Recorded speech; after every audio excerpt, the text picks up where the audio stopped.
Foregone is a 2D action platformer that places the player in control of the Arbiter, a guardian made specifically to protect the land of Caligan.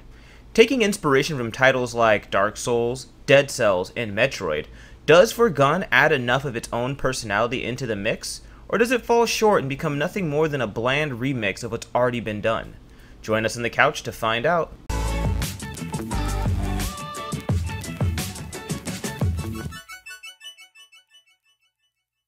If you find any value from this video, please don't forget to leave a like, and if you enjoy game reviews, news, and Let's Play, join us on the couch by hitting that subscribe button.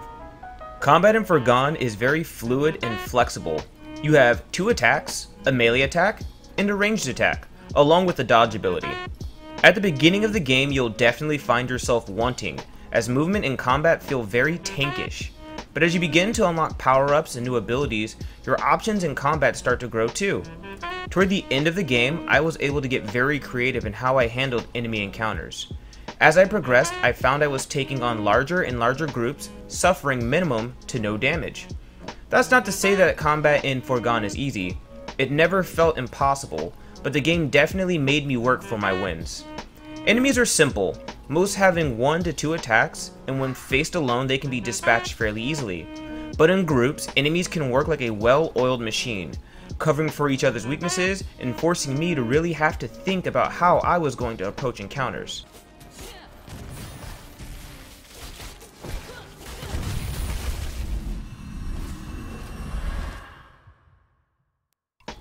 Enemy types are varied. Different environments boast a different ensemble of foes, and each foe has a harder hitting and more spongy form that can often be found guarding loot and keys. Foregone also gives the player a surprising amount of tools to face enemies down with.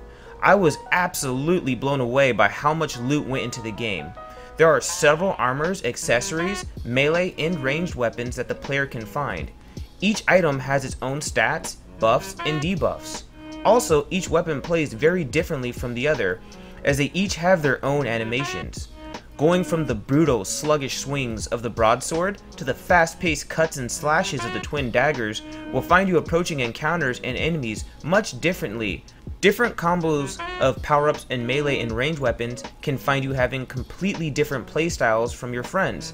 I for one fell in love with the gunchucks and bow and arrow combo, while one of my good buddies went full-on brute, playing with a broadsword and shotgun. This isn't a revolutionary mechanic, but how much the game was going for, and by the fact that I had never heard of this developer, Big Blue Bubble, I had my expectations fairly low for this game, and boy was I pleasantly surprised. Foregone is an absolutely beautiful game. The colors really pop, and the backdrop is filled with tiny details that really aid to bring the land of Caligan to life. The backdrop serves as a passive storyteller. You immediately get a sense that something big happened in the world, but are initially left in the dark. But as you travel and pay attention to the beautiful backdrop, and with some aid from the protagonist's dialogue, you'll start to put the story together as you travel. A lot of attention to detail was placed into the backdrop, as I never found it to get stale, and it felt like assets were hardly, if ever, repeated. It always felt like I was going somewhere and not running on a treadmill, as an issue I often find with 2D games.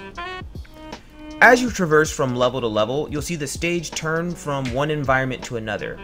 Tranquil forests lead into decaying ruins, and sterile labs lead to tainted chapels. The levels are absolutely creative, and in my opinion, the most memorable levels I've played in a 2D game this year.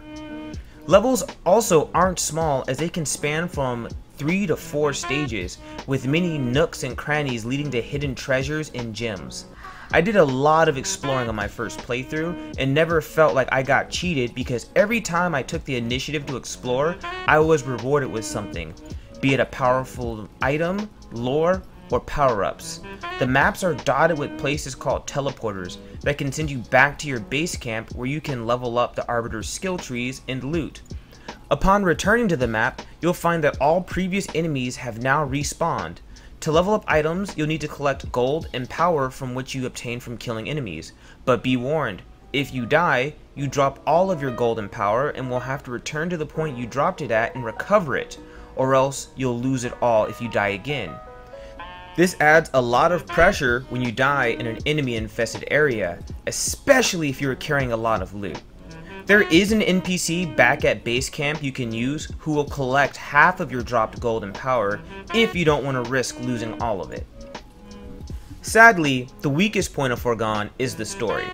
Not to say that it's bad, but it definitely takes a back seat with a more passive approach. There are a handful of notes and other documents that can be found that paint a better picture of what is happening in the land of Caligan, but more than not, I found myself leaning on the Arbiter's dialogue to clue me in on what was going on. The story can be a bit dark and depressing, and there are branching endings to choose from. I did find myself caring a bit more for the story toward the end of the game, but that's only because I actively worked to understand what was going on by collecting all the lore I could. I can definitely see people overlooking the story, and to be honest, that's a little disappointing, because once I did know what was going on, I really did start to feel for the Arbiter and the gravity of the situation. I feel it could have had a bit more of a presence, as sometimes the Arbiter would drop dialogue about the world lore, and I'd feel lost as to what she was talking about. This was felt especially deep during what I'm guessing should have been emotional moments, but they fell flat on me because I didn't know what was happening. But where I found the story to be best told was in the backdrop and environments of the levels, as a lot of times you'll come across somber scenes or sad moments that the Arbiter will comment on, and that does a lot to shed light on what is happening in the world. I just wish there could have been a bit more documentation on the actual lore itself. The entertainment value is our attempt to roughly measure how much time of entertainment you're getting for dollars spent. For example, $10 for a 1-hour movie translates to $10 an hour. At $30, Foregone ran me about 6 hours to beat, giving it an entertainment value of $5 an hour. However, the game does feature a New Game Plus mode and 2 endings that can definitely decrease the dollar value per hour for the entertainment value. Overall, I was beyond impressed with how much I ended up liking Foregone. This game is colorful, fun, and offers a moderate challenge.